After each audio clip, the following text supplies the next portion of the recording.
विधानसभा चुनाव झारखंड में भी हुआ है और झारखंड मुक्ति मोर्चा यानी जेएमएम और कांग्रेस का इंडिया गठबंधन लगातार दूसरी बार सत्ता में आने का दावा कर रहा है। भारतीय जनता पार्टी को पूर्ण भरोसा है कि इस बार बीजेपी की झारखंड की सत्ता में वापसी होगी।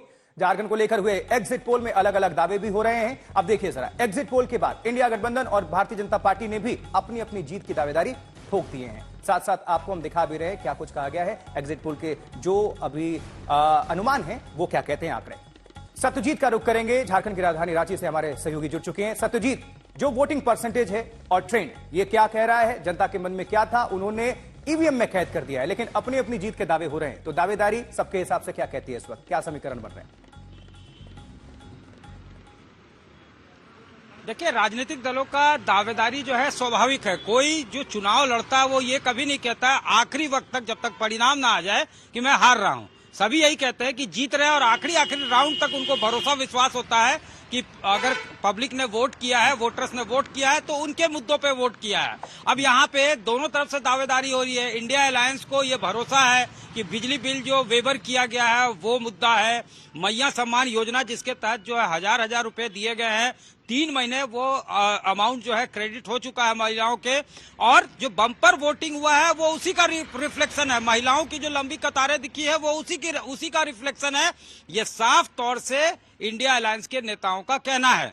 वहीं बीजेपी का कहना है कि ये जो वोटिंग परसेंटेज बढ़ा है वो उनके पक्ष में बढ़ा है। ये रिफ्लेक्शन है कि इनकम्बेंट गवर्नमेंट जो है उससे नाराजगी है और लोग बदलाव चाहते हैं, परिवर्तन चाहते हैं। उनको बीजेपी के मुद्दे पसंद आ रहे हैं, चाहे वो घुसपैठ का मुद्दा हो, करप्शन का मुद्दा हो, गोगो दीदी योजना की जो घोषणा हुई है कि 2500 रुपए 2100 रुपए हम हर महीने देंगे, वो हो, या फिर अगर हम बात करें तो एलपीजी जो सस्ता मिलेगा इसके त्योहारों पे मिलेगा। तो दोनों को भरोसा है अपने दावों पे और उन्हें लगता है दावे कि कितने सही साबित होते हैं, बस कुछ घंटे की बात है, इंतजार कर लेते हैं। सत्यजीत, लेकिन आप हमारे साथ जुड़े रहिएगा, फौरन आपका वापस आते हैं।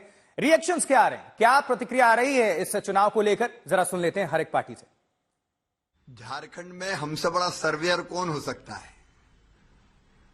3 महीने से लगातार झारखंड में है। जनता की आंखों में परिवर्तन की ललक देखी है। मैं पूर्ण विश्वास के साथ कह रहा हूं, झारखंड की तस्वीर और तकदीर बदलने के लिए जनता ने भारतीय जनता पार्टी एनडीए को वोट किया है और शानदार बहुमत प्राप्त करके हम सरकार बनाने जा रहे हैं। बहुमत बिल्कुल हमारे जो इंडिया गठबंधन को दिया है। जेएमएम और कांग्रेस, राजद और वाम दलों की सरकार बनने वाली है, क्योंकि आपने देखा जो ये बम्पर वोटिंग हुई है और जिस तरह से इसमें महिलाओं ने बढ़ चढ़कर हिस्सा लिया है, उससे ये साबित होता है कि यहाँ सरकार बन रही है। और खासतौर पर शहरी इलाकों में विशेष रूप से अभी जो 38 सीटों पर चुनाव हुआ इस दूसरे चरण में, उसमें आपने देखा कि बोकारो और धनबाद में कितना कम वोटिंग हुआ।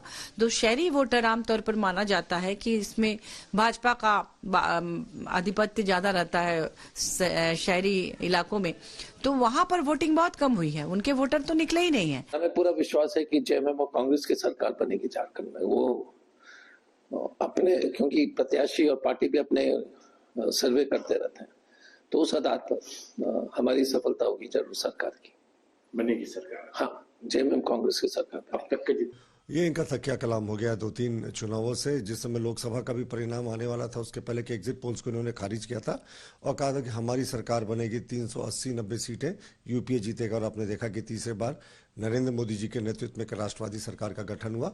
तो एग्जिट पोल्स पे हम इसलिए भरोसा नहीं करते क्योंकि अंडर करंट उससे भी ज्यादा था, उससे भी ज्यादा सीटें हमें मिल रही हैं और हमें उम्मीद है कि 50 सीटों के मार्जिन को हम आसानी से पार करेंगे और झारखंड के इतिहास की सबसे जो पावरफुल सरकार है, इतनी सीटें आज तक किसी गठबंधन ने नहीं जीती, वो हम बनाएंगे।